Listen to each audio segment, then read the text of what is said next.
Welcome to Shawnee Union, and this week we're going to do a book review actually. So I look at a lot of cameras, I look at some gear, and now I kind of want to do book and film reviews, and this will be the first book one. If it doesn't do well, I may not do any more, but I hope it does well so I can review some books.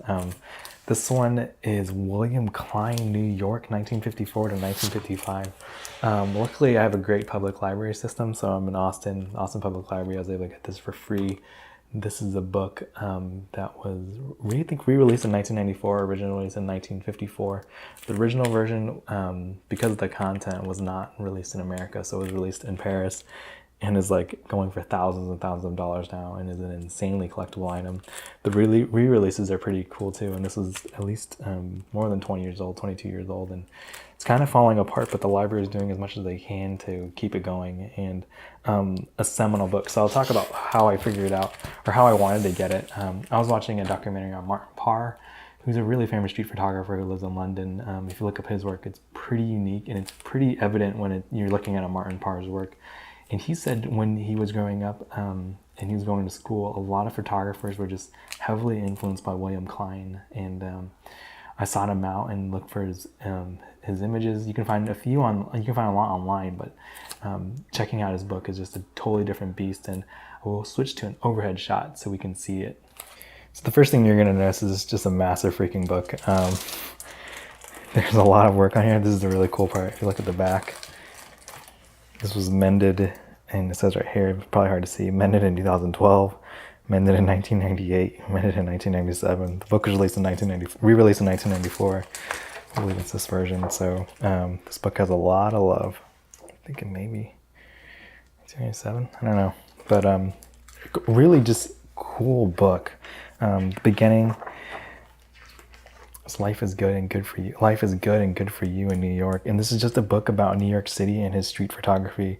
It's influential in that the images are still hold up today and just still look amazing and have a grit that you kind of associate with New York.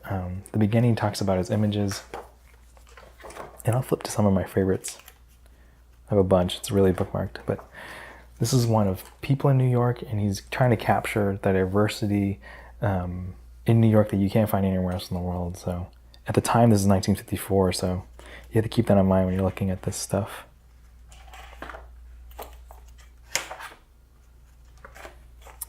Here's a pretty famous one of kids showing off baseball cards. I'm not sure what film stocks he used and what he was doing, but man, he really nails it. This is another famous image with this kid with the gun to his head. This is his mom, these are his two sisters, and this is him. Just amazing images, but also the size of this is pretty amazing too. So just for scale, this is my iPhone. Look how it pales in comparison to these images. This image is pretty iconic of William Klein. He likes this like triangle figure, so these like threes. So 1, 2, 3. And also like there's this guy looking at him.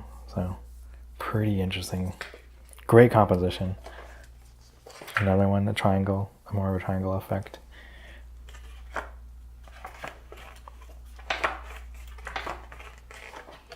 Another really cool one of people. Another street shot. So I'm trying to get more into street photography. This stuff seems impossible to me to go up and take pictures this close. I think he used a 35mm film from what I read. And just walking around in the daytime using 35mm film, he's trying interesting stuff here, but this is just like in your face kind of street photography. There's one theme in the book that comes falling over and over again is these street signs or advertising. I think it was interesting that after he grew up in New York and then he left for a short while to go to the military. I think he was in Paris for a short bit. And then when he came back, he just realized like how crazy advertising is in the United States. And you see this picture and you see all these ads, and this is 1950s New York, and it's just kind of obnoxious in some ways. I don't know what people felt back then, but you know, even now, if you go to New York, I don't know if the advertisements are this crazy, but in America, we're just like filled with advertisement, always surrounded by advertisement.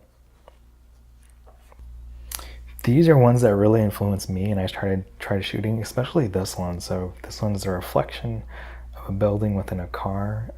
Simple to do, but he does it so well, so you can still tell it's a car, and then you see these reflections. He also does it here again, but extremely well, so I love these ones. This is like a marquee for a building. and the lights are just re-reflected on this car right here. And this one, again, the lights on the building are reflected, but there's this loudness and this noise of stuff that's happening in New York at the time. He's just trying to capture it. Hope you guys enjoyed that look at William Klein's book, New York 1954 to 1955. I thoroughly enjoyed this book, and I recommend that everyone get great books to learn things from. And I'm going to steal a quote from Eric Kim: buy books, not gear. And when you buy books, you can learn from the masters and just see what they did. And you know, it was one of the few books I, like, after I got it, I went out and tried to like recreate some of his images. I was just like really taken by his style and how he does stuff. Some of it's so hard, so some of his street photography stuff, you really have to be comfortable going really close up to people. And if he was using a 35mm lens, you have to get that, even that much closer, but you're able to get more in your shot, and it changes your way of thinking about your images. And that's more important than, you know, really buying gear. Like, if I get 3 or 4 more lenses, I'm not going to become a better photographer. But if I take, you know, 300 or 400 more pictures, and I try to study what good pictures look like and what I like, that's going to make me a better photographer. So this series hopefully will just look at books that are kind of rare and important, and books that I like. And if you guys are interested in it, or you guys have comments about books you want me to take a shot at, let me know in the comments. So I hope you guys enjoyed that.